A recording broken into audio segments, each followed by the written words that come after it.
Welcome to Across the Pitch. Today we're diving deep into some absolutely massive stories that will reshape the football landscape, from a historic Clásico showdown in Saudi Arabia to a managerial earthquake in the Premier League. Let's kick things off in Jeddah, where Real Madrid have set up what promises to be an unmissable Spanish Super Cup final against Barcelona after a commanding 3-0 victory over Mallorca. The story of this match really revolves around two key elements: the continued brilliance of Jude Bellingham and the evolution of Madrid's fearsome attacking quartet. Bellingham broke the deadlock in the 63rd minute with what was his 8th goal in his last 10 games across all competitions. The goal showcased everything that makes Madrid's attack so dangerous: a lightning-fast counterattack initiated by Vinicius Jr., whose cross found Rodrigo for a header that struck the post. When Kylian Mbappe's follow-up was saved, Bellingham showed those predatory instincts that have made him such a complete midfielder, arriving perfectly to slot home the rebound. This is where we need to talk about how Carlo Ancelotti has managed to integrate so many attacking talents into one cohesive unit. We're seeing Bellingham, Mbappe, Vinicius, and Rigo all working together in a system that allows each player to express their individual brilliance while maintaining tactical discipline. Ancelotti summed it up perfectly after the match, saying, "When those up front activate, anything can happen. The four are very dangerous. That's quite evident. Everyone can see it, the quality they have." What makes this victory even more impressive is that Madrid achieved it without Luka Modric, who was ruled out just hours before kickoff with a viral illness. The 39-year-old Croatian's absence could have been crucial, especially considering he just made history by becoming Madrid's oldest ever goalscorer in their recent league win against Valencia. However, Eduardo Camavinga stepped into that midfield role seamlessly, showing exactly why Madrid's squad depth is the envy of European football. The match wasn't without its challenges for Madrid. They lost Aurelien Tchouameni early in the second half after a head collision with Sile Larin, forcing Ancelotti into a tactical reshuffle. While the midfielder later confirmed he was unharmed, it was a moment that could have disrupted Madrid's rhythm. Instead, it seemed to galvanize them, with the subsequent tactical changes actually opening up more attacking opportunities. This victory sets up the first Clásico final in Saudi Arabia since the Spanish Super Cup's format change in 2020. The tournament's expansion to 4 teams has brought controversy, with questions about the commercialization of Spanish football, but it's undeniably produced some memorable matches. Sunday's final will be particularly fascinating given the context of Barcelona's commanding victory over Madrid in their league meeting back in October. Now, to what might be the biggest Premier League story of the season so far. Everton have sacked manager Sean Dyche, with the announcement coming mere hours before their FA Cup third-round tie against Peterborough. This is a fascinating insight into how the new Friedkin Group ownership views Everton's future, and the timing tells us just how urgent they feel the situation has become. The statistics behind this decision are absolutely damning. Everton have won just 3 of their 19 Premier League games this season. They're sitting 16th in the table, just 1 point above the relegation zone. But it's their attacking numbers that really tell the story. They've failed to score in 11 of their 19 league games. Only 3 seasons in the club's entire history have seen fewer goals at this stage. Their goals per game rate has plummeted to 0.79, their lowest in 13 seasons, and a significant drop from 1.05 last term. Sources close to the situation have revealed that both Dyche and the owners felt they had reached an impasse after extensive talks this week. The final straw appears to have been Saturday's 1-0 defeat at Bournemouth, where Everton failed to register a single shot on target. This wasn't an isolated incident either. They also didn't manage a shot on target in their recent goalless draw at Arsenal. For context, this decision needs to be viewed through the lens of Everton's recent history. They've been playing Premier League football continuously since 1954, making them one of the division's most established clubs. The prospect of relegation in the season before they move to their new stadium at Bramley Moor Dock is simply unthinkable for the Friedkin Group. The new 60,000 capacity stadium represents a fresh era for Everton, but that vision depends entirely on maintaining their Premier League status. The immediate future of the team has been placed in the hands of two club legends.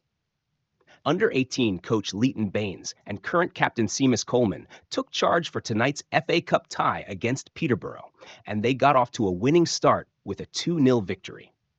Portuguese striker Beto, who had limited opportunities under Dyche, opened the scoring just before halftime with a well-taken finish after a sublime through ball from 17-year-old Harrison Armstrong. Iliman Ndiaye sealed the win with an injury time penalty. Looking at the potential candidates to take over permanently, we're seeing some fascinating names linked with the position. Let's break down each of the main contenders. First, there's David Moyes, who spent 11 successful years at Goodison Park from 2002 to 2013. During that period, he led Everton to 9 top 8 finishes and even secured Champions League qualification in 2005. He's currently available after leaving West Ham summer, where he won the Europa Conference League. However, he recently said he wasn't interested in relegation battles, saying, "I wouldn't want to be coming in and doing something which is very difficult." That said, the emotional pull of returning to Everton might change his mind.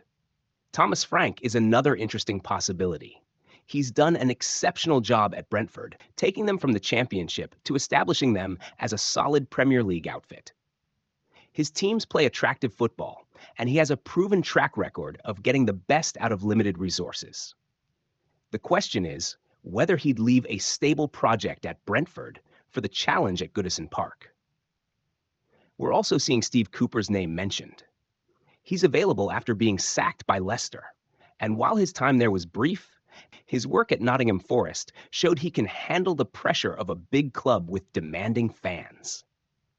The concern might be that he was dismissed by Leicester for poor form, which might not inspire confidence in Everton's fight against relegation. Jose Mourinho had been mentioned as a potential candidate, but given his history with the Friedkin Group from his time at Roma, where they sacked him just last year, despite winning the Europa Conference League and reaching another European final, he has been ruled out of contention. The appointment is absolutely crucial for Everton's new owners, and it needs to be viewed in the context of their recent struggles with financial fair play regulations. They've already been deducted 8 points this season for breaches of Premier League profit and sustainability rules, and their transfer activity has been severely limited. The new manager will need to work with what they have, at least initially, which makes the appointment even more crucial. Moving on to more cup action, Fulham secured their place in the FA Cup 4th round with an impressive 4-1 victory over Watford at Craven Cottage.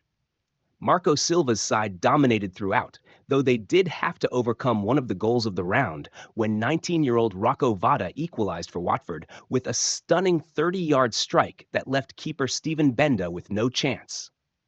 The introduction of Raul Jimenez at halftime proved to be the turning point.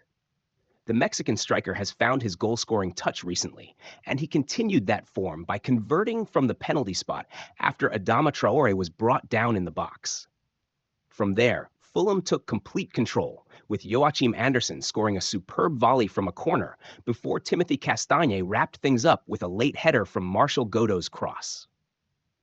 This victory continues Fulham's strong recent form under Silva.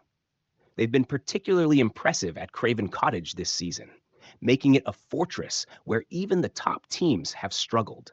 Silva's ability to rotate his squad while maintaining performance levels is crucial given the congested fixture list, and today's game showed the depth he has at his disposal. The statistics really underline Fulham's dominance in this game. They had 27 shots to Watford's 5, with 8 on target, compared to just 2 for the visitors. Silva will be particularly pleased with how his rotated side performed, having made 7 changes from their recent 2-all draw with Ipswich. Players like Alex Iwobi and Andreas Pereira showed their quality, with Pereira particularly unlucky not to score when his volley crashed against the crossbar. Looking ahead to the weekend, we've got some fascinating football to look forward to. The Spanish Super Cup final between Real Madrid and Barcelona promises to be an absolute classic. Madrid will be desperate for revenge after that October League defeat, while Barcelona will be buoyed by their own impressive semifinal victory over Athletic Bilbao. The return of Dani Olmo, who's now been cleared to play after his license was temporarily revoked, gives Barcelona another attacking option for the final. In the FA Cup, we've still got several intriguing third-round ties to come. The new era at West Ham begins with Graham Potter taking charge for their trip to Aston Villa. These games often produce classic cup upsets, and with so many Premier League teams rotating their squads, we could see some more shocks over the weekend. One question I keep coming back to is how quickly Everton need to make their managerial appointment. The transfer window is open, and whoever comes in will surely want to strengthen that misfiring attack. They're currently relying on opposition defender Craig Dawson's 2 own goals against Wolves as their top scorer in recent games. But they also can't afford to rush such a crucial decision. The next few weeks could define not just this season, but the club's entire future as they prepare for their historic stadium move. That's all for today's roundup, folks. We've covered everything from Super Cup drama to managerial changes, and there's plenty more football action to look forward to in the coming days. Until next time, this is Across the Pitch, over and out.